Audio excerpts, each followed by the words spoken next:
not be the same. Few people laughed. Few people cried. Most people were silent. I remembered the line from the Hindu scripture, the Bhagavad Gita. Vishnu, now I am become death, the destroyer of worlds. I suppose we all thought that one way or another.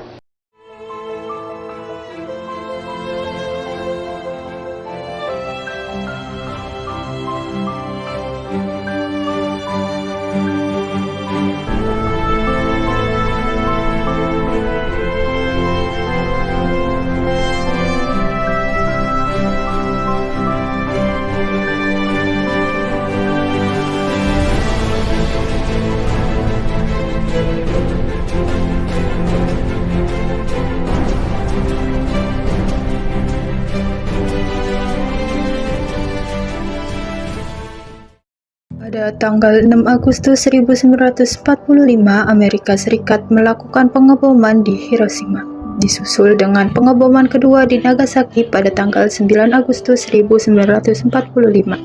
Sebelumnya, pada tanggal 7 Agustus 1945, BPU PKI dibubarkan dengan alasan tugas BPU PKI telah selesai dan akan diganti dengan PPKI. Setelah peristiwa pengeboman di Hiroshima, 3 tokoh Indonesia yaitu Soekarno, Mohatta, dan Rajiman Wadjodiningrat dipanggil oleh Marsekal Terauchi di Dalat, Vietnam. Di Dalat, Vietnam, Jenderal Terauchi memberikan 3 keputusan, yaitu disetujuinya pembentukan PPKI, pengangkatan IR Soekarno sebagai ketua PPKI, dan Mohatta sebagai wakil PPKI, serta untuk mendiskusikan keputusan Jepang. Selamat datang. Kami Jepang akan memberikan kemerdekaan bagi Indonesia. Jadi PPKI yang kemarin terbentuk akan membantu. Lalu apa saja tugas PPKI? PPKI akan mempersiapkan kelengkapan negara saat proklamasi. Terauchi-san, kapan sekiranya tanggal pelaksanaannya? Tidak perlu khawatir. Kami belum bisa menentukan harinya. Tapi yang pasti Jepang akan memberikan kemerdekaan bagi Indonesia. Apakah kemerdekaan yang diberikan kepada Jepang itu menyangkut dari Hindia Belanda, Terauchi-san? Ya, mungkin. Wilayah Indonesia kemungkinan akan meliputi seluruh wilayah Hindia Belanda. Akibat peristiwa pengeboman tersebut, Jepang menyerah tanpa syarat kepada sekutu pada tanggal 14 Agustus 1945. Berita tersebut sangat dirahasiakan oleh Jepang. Bahkan, semua stasiun radio disegel oleh Jepang. Tetapi ternyata Sultan Syahrir mendengar kabar atas kekalahan Jepang melalui radio BBC.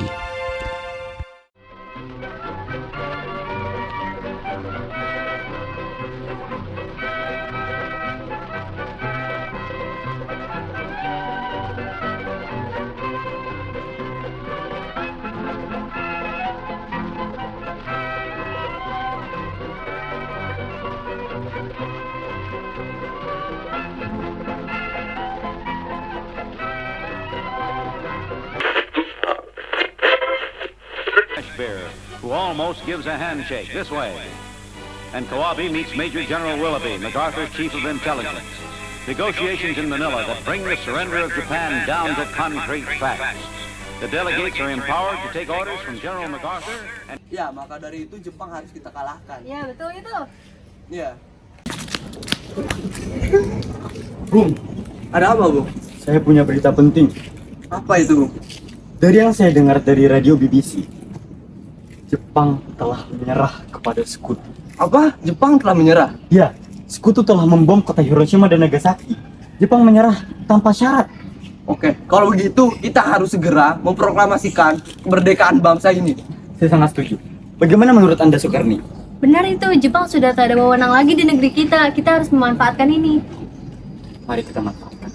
Setelah mendengar berita kekalahan Jepang, Cairo segera merencanakan pertemuan dengan golongan muda lainnya untuk membicarakan masalah proklamasi kemerdekaan. Selamat siang semuanya. Siang. Saya baru saja mendengar berita tentang kekalahan Jepang.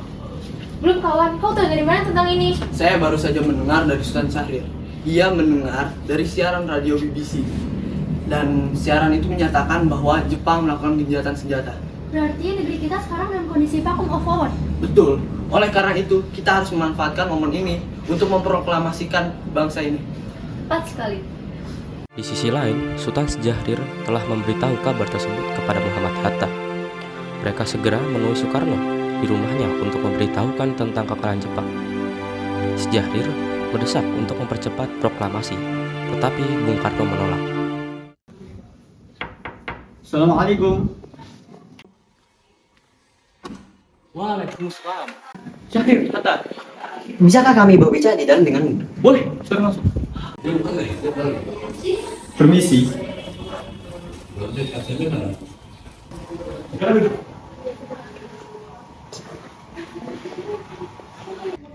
Hatta, Syahrir, ada apa kalian datang kemari? Sebelumnya kami minta maaf Bung karena sudah mengganggu waktu Anda. Tapi ada berita penting yang ingin Sultan Syahrir sampaikan. Apa itu, Syahrir?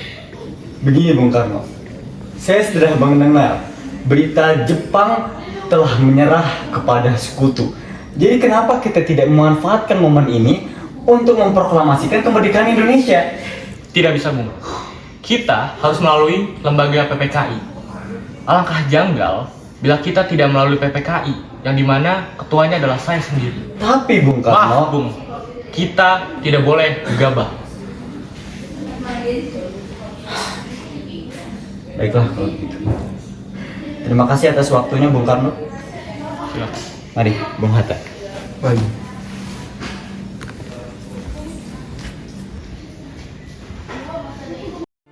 Tanggal 15 Agustus 1945 sekitar pukul 10 di Jalan Pegangsaan Timur nomor 56 Jakarta, tempat kediaman Bung Karno, berlangsung perdebatan serius antara sekelompok pemuda dengan Bung Karno mengenai proklamasi kemerdekaan. Ada apa saudara-saudara datang kemari? Lagi pula sudah malam. Seperti yang saya sudah sampaikan kepada Bung Karno, bahwa saya mendengar berita kekalahan Jepang dari radio BBC London di Bandung. Maka dari itu kami golongan para pemuda telah mengadakan rapat pada siang hari, dan kami semua setuju bahwa Bung Karno, Bung Hatta harus mempersiapkan kemerdekaan Indonesia sesegera mungkin. Kita tidak bisa memproklamasikan kemerdekaan. Kita harus terlebih dahulu membahas ini dalam sidang PPKI. PPKI itu bentukan Jepang, Bung. Bung Karno kan tahu sendiri. Tapi Bung, PPKI lah yang bertugas untuk kemerdekaan Indonesia. Maka dari itu kita harus tetap rapat dengan PPKI. Bung, kenapa masih harus menunggu, Bung? Sekarang, Bung, sekarang. Kita akan melakukan revolusi malam ini. Sudah ada ribuan pasukan yang akan mengepung kota untuk mengusir tentara Jepang. Kita harus segera maju kekuasaan. Kami sudah siap mempertaruhkan jiwa kami. Jika kita tidak mengeluarkan pengumuman pada malam hari ini juga, maka akan terjadinya pertumpahan darah dan pembunuhan besar-besaran. Ini batang leherku. Seret aku ke pojok sana dan bunuh aku sekarang juga. Kalian tidak perlu menunggu esok hari. Jepang adalah masalah lalu. Masalah kita sekarang adalah Belanda. Jika kalian bersedia untuk memerdekakannya, kenapa kalian tidak melakukan sendiri? Kenapa harus Soekarno yang melakukannya? Kenapa kita harus menunggu kemerdekaan datang kepada kita sebagai hadiah? Kenapa kita tidak sebagai rakyat sendiri memproklamirkan kemerdekaan kita sendiri? Kenapa harus dari Jepang? Jepang telah kalah. Dia telah kalah dari perang sucinya sendiri. Maka mari kita proklamirkan kemerdekaan kita sebagai bangsa.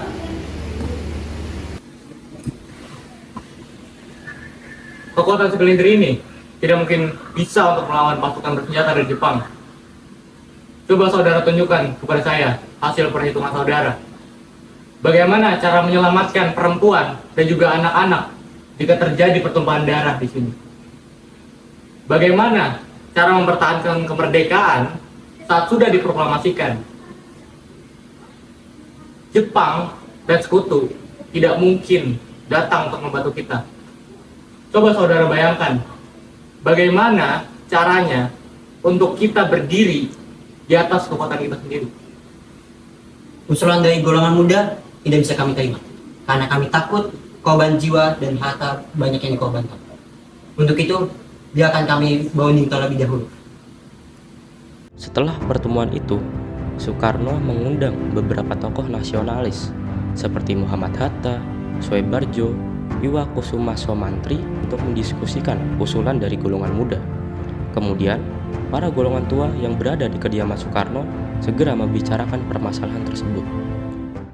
Fatmawati itu istri yang baik, Bu. Dia merawat Guntur dengan sepenuh hati. Baguslah kalau kayak gitu. Kalian memang punya keluarga yang baik. Iwa, Subarjo, jangan duduk. Kebetulan sekali, karena saudara sudah datang, mari kita bahas topik tadi. Bagaimana ini, Bu? Golongan muda meminta untuk proklamasi kemerdekaan secepatnya. Apa yang harus kita lakukan? Menurut saya, kita tetap tidak boleh gegabah. Kita harus mempersiapkan segalanya dengan matang untuk menghindari hal-hal yang tidak kita inginkan. Saya setuju, Bung. Menurut saya yang terpenting sekarang adalah bagaimana kita menghadapi sekutu yang akan berebut negara ini lagi. Lalu kita juga harus membicarakan bagaimana masalah soal kemerdekaan dalam sidang PPKI 18 Agustus mendatang. Lalu, bagaimana dengan pendapat golongan muda? Apakah kita biarkan saja? Itu saja, Bung. Mereka masih terlalu muda. Mereka masih pendek. Kita harus memikirkan ini dengan matang agar semuanya tidak berantakan seperti ini. Setelah selesai berunding, para golongan tua segera menemui para anggota golongan muda yang sedang menunggu di luar ruangan.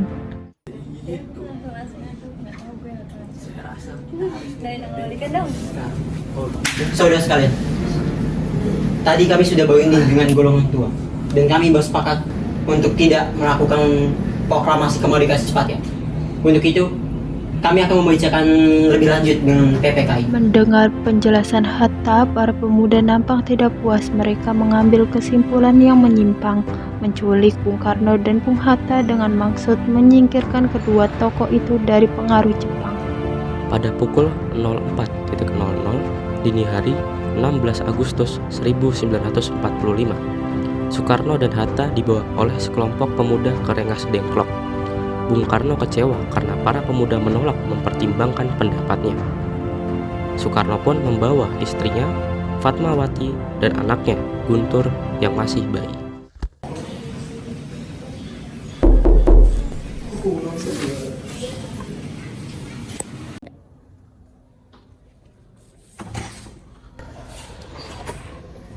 Assalamualaikum, Bu. Waalaikumsalam. Ada apa saudara datang pagi-pagi? Permisi, Bung. Kami bermaksud untuk mengajak Anda untuk ikut ke tempat pengasingan. Tempat pengasingan? Apa maksudnya ini? Ya, kami ingin membawa Anda ke tempat pengasingan agar tidak terjadi bentrok dengan warga dan Jepang. Baiklah, saya akan ikut. Sebaiknya Anda dan Ibu Fatmawati ikut serta dalam penyelamatan mereka. Baiklah, saya akan mengajak mereka. Sebentar.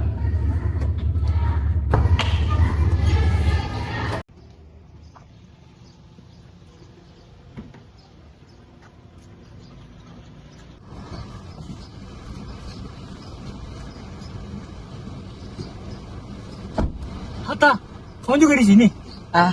Bung Karno. Iya, saya juga di sini. Siapa yang melakukan ini? Saya juga tidak tahu. Untuk saat ini, kita ikuti saja kemauan mereka. Hilangnya Soekarno dan Muhammad Hatta secara misterius pagi itu menimbulkan kepanikan di kalangan para pemimpin di Jakarta. Peristiwa ini baru diketahui oleh Ahmad Subarjo pukul 8 pagi.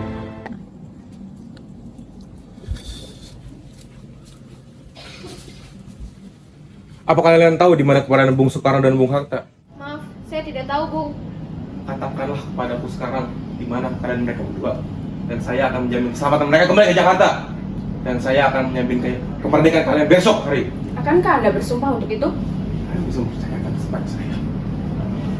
Baiklah, kalau gitu kami akan memberitahukan tempatnya di Rengas Dengklok. Berdasarkan kesepakatan itu, Yusuf Kunto dari pihak pemuda hari itu juga mengantar Ahmad Subarjo bersama sekretaris pribadinya, Sudiro, ke Rengas Dengklok untuk menjemput Soekarno dan Hatta.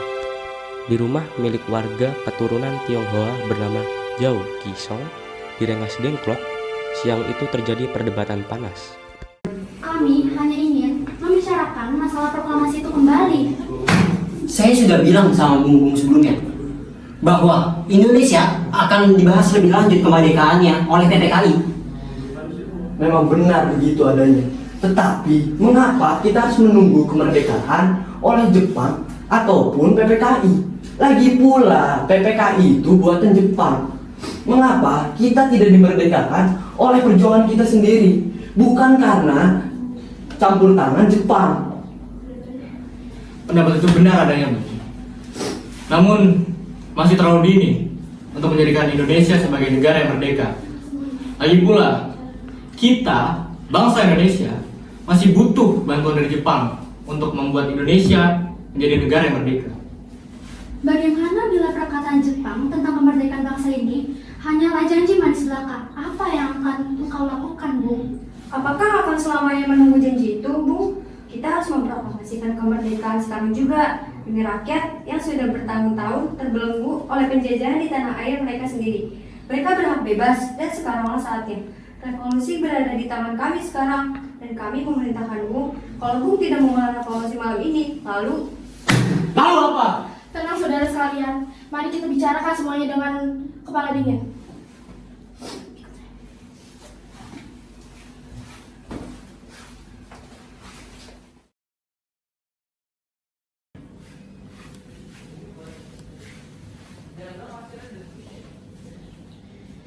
Saya paham apa maksud kalian berdua, tapi kesempatan tidak datang dua kali, Bung. Apa yang mereka katakan benar adanya. Saya setuju dengan mereka. Tapi, satu pertanyaan dari saya. Apakah kita mungkin melakukan itu? Tentu, Bung. Kalau kita mau berusaha, kita akan menemukan jalan keluarnya. Baiklah, kita akan memproklamasikan kemerdekaan Indonesia tanpa campur tangan dari Jepang. Namun, ada hal yang lebih penting. Tanggal pelaksanaannya. Di Saigon, saya sudah merencanakan semua pekerjaan ini dan akan dijalankan pada tanggal 17 Agustus.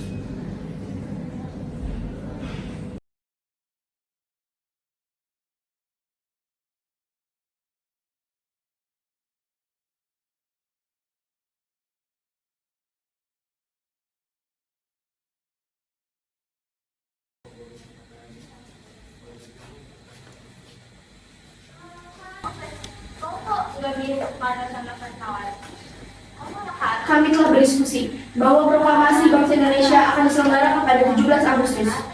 mengapa diambil dari tanggal 17? Mengapa tidak sekarang saja atau tanggal 17? Saya adalah seorang yang percaya pada mistik. Saya tidak dapat menerangkan dengan pertimbangan akal mengapa tanggal 17 itu lebih memberi harapan kepada saya.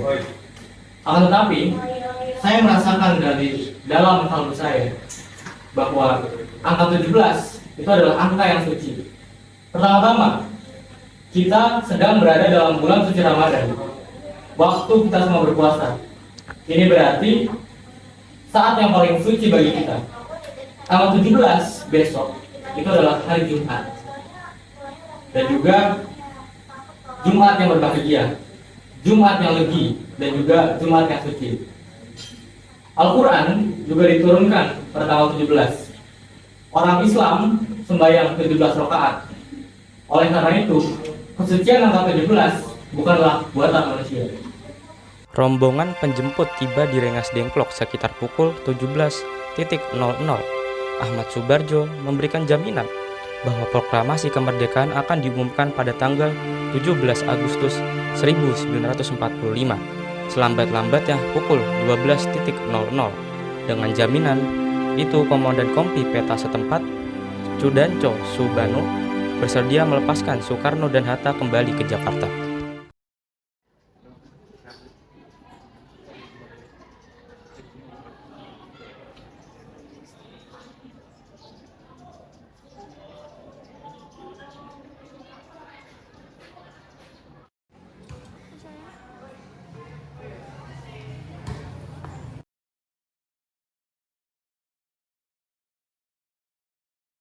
Siapa Anda? Maaf. Nama saya Ahmad Subarjo. Saya tidak bermaksud buruk di sini. Saya di sini datang untuk menjemput Pak Soekarno dan Hatta. Sekarang sudah jam 8 malam. Kami masih harus kembali ke Jakarta. Kami akan mengundang Badan Persiapan Kemerdekaan Indonesia lalu mengadakan rapat kilat. Kami khawatir kami harus bekerja semalaman untuk menyelesaikannya. Bagaimana kalau jam 6 besok pagi? Saya akan berusaha sekuat tenaga agar selesai jam 6 pagi. Tapi saya akan pastikan dengan diri saya sendiri, kami akan bisa menyelesaikannya tengah esok hari. Kalau tidak, bagaimana? Mayor, saya yang bertanggung jawab di sini. Jika semua ini gagal, tembak matilah saya. Rombongan Soekarno-Hatta tiba di Jakarta sekitar pukul 23.00.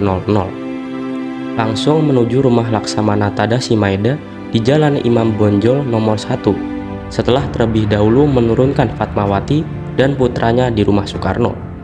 Rumah Laksamana Maeda dipilih sebagai tempat penyusunan teks proklamasi karena sikap Maeda sendiri yang memberikan jaminan keselamatan pada Bung Karno dan tokoh-tokoh lainnya.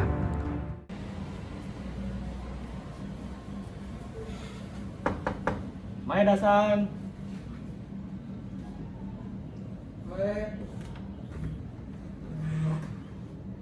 Silakan masuk. Terima kasih. Kenapa, Bung? Bagaimana mungkin kita menyusun teks proklamasi di rumah Laksamana Jepang? Tenanglah kalian semua. Selama kalian berada di sini, saya akan menjamin keselamatan kalian. Mari masuk. Terima kasih.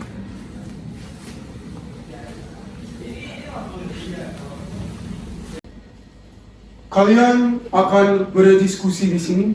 Sementara itu saya akan pergi beristirahat. Terima kasih.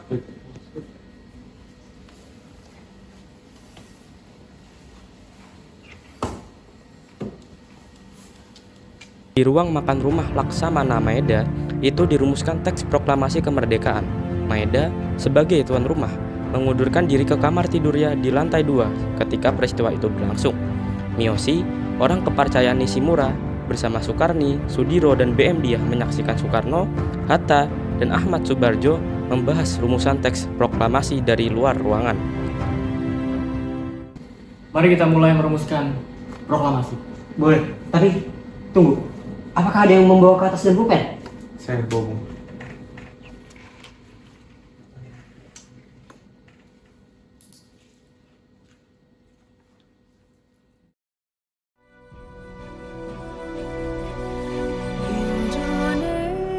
Indonesia tanah air beta, pusaka abadi nan jaya.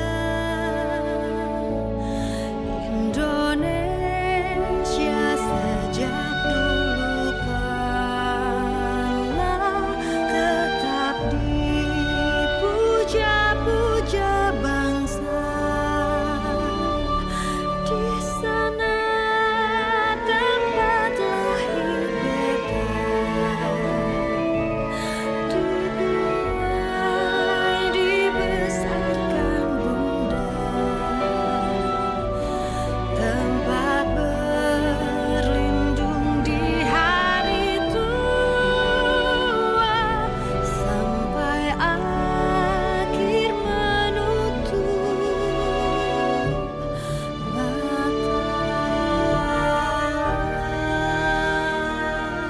Maka dihasilkanlah rumusan terakhir dari teks proklamasi itu yang kemudian diserahkan kepada Suyuti Malik untuk diketik. Setelah kelompok yang menyendiri di ruang makan itu selesai merumuskan teks proklamasi, kemudian mereka menuju Serambi Muka untuk menemui hadirin yang berkumpul di ruangan itu. Saat itu, dini hari menjelang subuh, jam menunjukkan pukul 4 pagi tanggal 17 Agustus 1945, Soekarno mulai membuka pertemuan itu dengan membacakan rumusan teks proklamasi yang masih merupakan konsep. Proklamasi.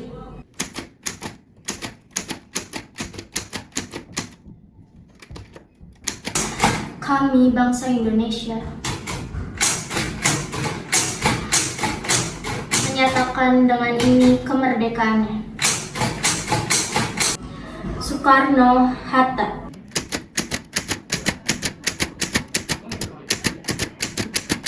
Tanpa waktu lama, Sayuti Melik selesai mengetik naskah tersebut didampingi BM Diah. Setelah itu, naskah diserahkan kembali kepada Soekarno untuk ditandatangani.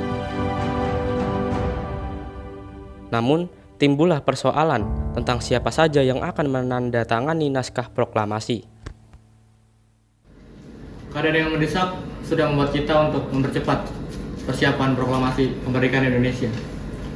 Teks proklamasi sudah jadi, dan saya berharap bahwa saudara-saudara sekalian bisa menyelesaikannya sebelum wajar tiba. Dan juga bagaimana jika kita menandatangani teks proklamasi ini bersama-sama sebagai wakil-wakil dari bangsa Indonesia. Ide yang bagus, Bung. Itu seperti yang dilakukan Amerika ketika menandatangani teks deklarasinya. Saya mempunyai usul bagaimana jika menandatangani naskah proklamasi itu hanya 2 orang saja, yaitu Soekarno dan Muhammad Hatta atas nama bangsa Indonesia. Usul Soekarni diterima dan naskah proklamasi yang diketik oleh Sayuti Melik segera ditandatangani oleh Soekarno dan Muhammad Hatta. Muncul pertanyaan tentang bagaimana proklamasi akan diumumkan kepada rakyat dan dunia. Soekarni sebelumnya telah mengajak rakyat datang ke lapangan Ikada. Namun, Soekarno menilai tempat itu terlalu beresiko. Ia khawatir terjadi bentrokan jika tanpa koordinasi dengan pihak militer.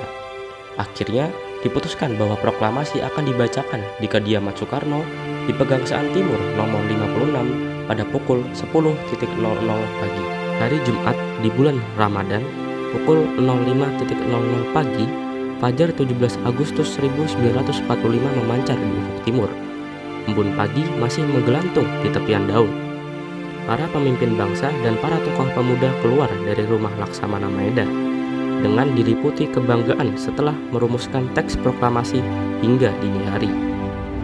Mereka telah sepakat untuk memproklamasikan kemerdekaan bangsa Indonesia hari itu di rumah Soekarno, Jalan Pegangsaan Timur nomor 56 Jakarta pada pukul 10.00 pagi.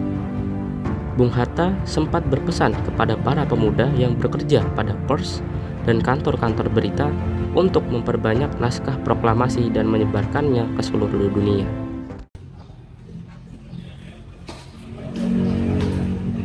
Dia, tolong perbaiki naskah ini dan sebarkan kepada seluruh warga Indonesia.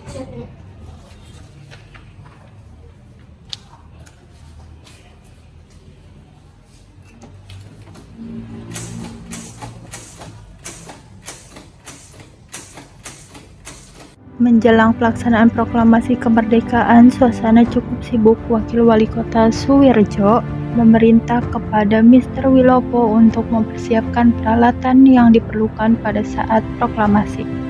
Sedangkan Sudiro memerintah kepada Suhut untuk mempersiapkan 1 tiang bendera. Bendera yang dijahit dengan tangan oleh Nyonya Fatmawati Soekarno sudah disiapkan. Bentuk dan ukuran bendera itu tidak standar karena kainnya berukuran tidak sempurna. Sementara itu, rakyat yang telah mengetahui akan dilaksanakannya proklamasi kemerdekaan telah berkumpul. Rumah Soekarno telah dipadati oleh sejumlah massa pemuda dan rakyat yang berbaris teratur.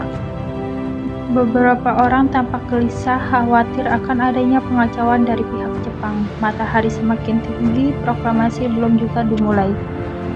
Rakyat yang telah menunggu sejak pagi mulai tidak sabaran lagi. Mereka yang diliputi suasana tegang berkeinginan keras agar proklamasi segera dilaksanakan. Para pemuda yang tidak sabar mulai mendesak Bung Karno untuk segera membacakan teks proklamasi.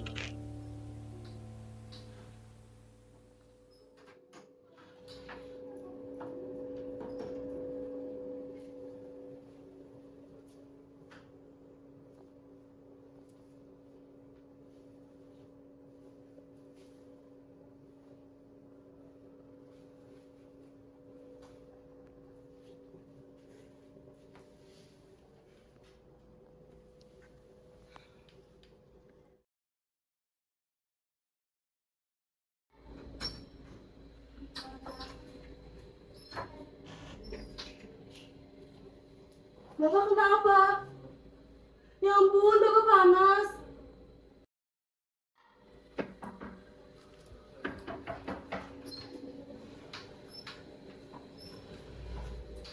Ika, nak, ada apa? Ayo Sudahlah, Bung. Kita proklamasi sekarang saja. Sudah banyak masyarakat yang menunggu sejak pagi. Saya tidak mau membacakan teks proklamasi tanpa hadirnya Bung Karno.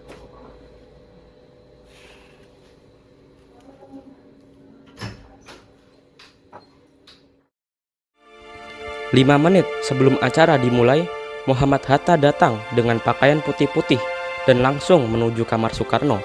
Sambil menyambut kedatangan Muhammad Hatta, Bung Karno bangkit dari tempat tidurnya, lalu berpakaian.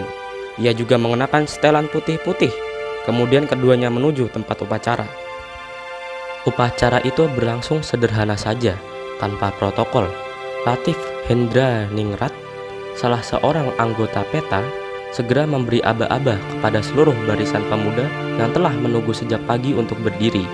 Serentak, semua berdiri tegak dengan sikap sempurna. Latif kemudian mempersilahkan Soekarno dan Muhammad Hatta untuk memimpin jalannya pembacaan teks proklamasi.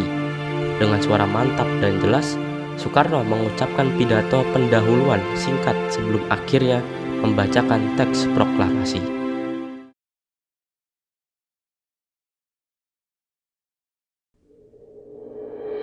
Saudara-saudari sekalian, saya mengumpulkan saudara-saudari sekalian untuk berkumpul di tempat ini untuk menyaksikan suatu peristiwa maha penting yang ada dalam sejarah kita. Berpuluh-puluh tahun, bahkan beratus-ratus tahun, kita sudah dijajah oleh bangsa-bangsa lain. Gelombangnya aksi kita untuk mencapai kemerdekaan itu ada naik turunnya. Tetapi jiwa kita tetap menuju ke arah tujuan. Juga di dalam zaman Jepang, usaha kita untuk mencapai kemerdekaan nasional tidak berhenti. Di dalam zaman Jepang ini, tampaknya saja kita menyandarkan diri kepada mereka. Tetapi pada hakikatnya, tetap kita menyusun tenaga kita sendiri. Tetap kita percaya pada kekuatan kita sendiri. Sekarang tibalah saatnya kita benar-benar mengambil nasib bangsa dan nasib negara ini. Tanah air kita di dalam tangan kita sendiri. Hanya bangsa yang berani untuk mengambil nasib dalam tangannya sendiri yang akan dapat berdiri dengan kuatnya. Maka kami tadi malam telah mengadakan musyawarah dengan pemuka-pemuka rakyat Indonesia dari seluruh dunia. Permusyawaratan itu seia berkata sependapat bahwa sekarang datanglah saatnya untuk menyatakan kemerdekaan itu.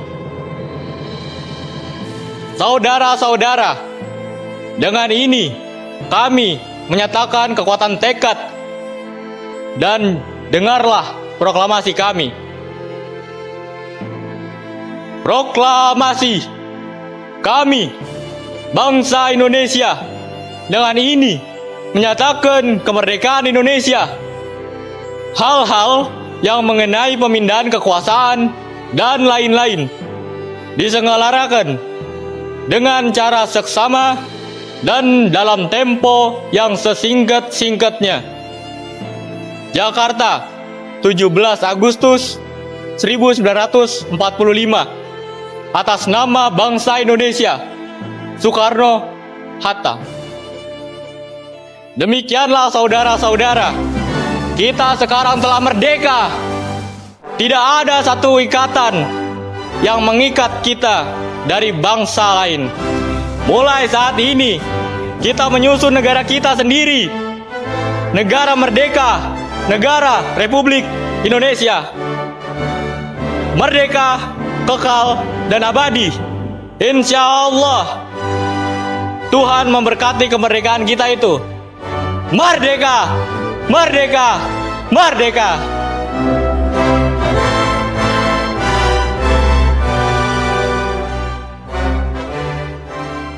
Peristiwa besar bersejarah yang telah mengubah jalan sejarah bangsa Indonesia itu berlangsung hanya 1 jam dengan penuh kehikmatan.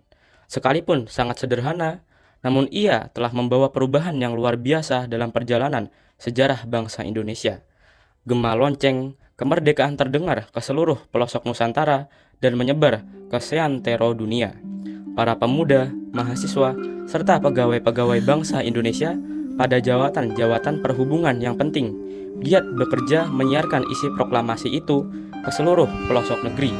Para wartawan Indonesia yang bekerja pada kantor berita Jepang Domei sekalipun telah disegel oleh pemerintah Jepang, mereka berusaha menyebarluaskan gema proklamasi itu ke seluruh dunia. Dari yakin